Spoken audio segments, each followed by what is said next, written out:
Maya-maya lang, bigayan na po ng regalo. Kaya naman nagbigay na ng munting sorpresa ang TV Patrol Weekend sa isang barangay sa Gimba, Nueva Ecija, na wala pong hall, barangay hall at health center.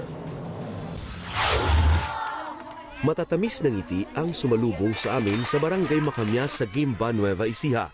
Ang tahimik at payak na komunidad muling nagkaroon ng sigla. Konti lang po ito, pero sana po ma-enjoy po ninyo at galing sa puso po namin ng TV Patrol Weekend. Merry Christmas po sa inyo lahat.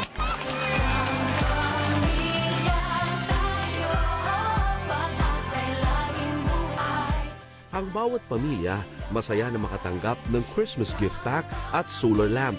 Ang lolo ni Keja na si Mang Agripino, labis ang tuwa na makuha ang kanilang regalo. Nasaan po si Keja? Binisita namin muli si Keja dahil pursigidong mag-aral ang bata. Meron din kaming munting sorpresa sa kanya. Maraming salamat po. Paolo! Isang munting sorpresa rin ang inihandog namin sa pamilya ni Paulo. Mayroon silang gift pack, bag at solar lamp na magagamit niya sa kanyang pag-aaral. Thank you po. Magsi-celebrate po kami ngayong Pasko at bilang isang pamilya. Tunay nga na ang diwa ng Pasko ay nasa pagbibigayan at pagmamahalan. Hindi matutumbasan ng anumang halaga ang mga ngiti at tuwa ng ating mga kapamilya, lalo na ang mga bata.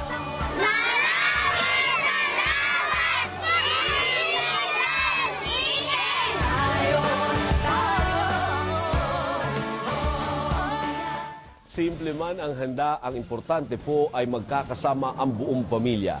Merry Christmas po sa ating lahat.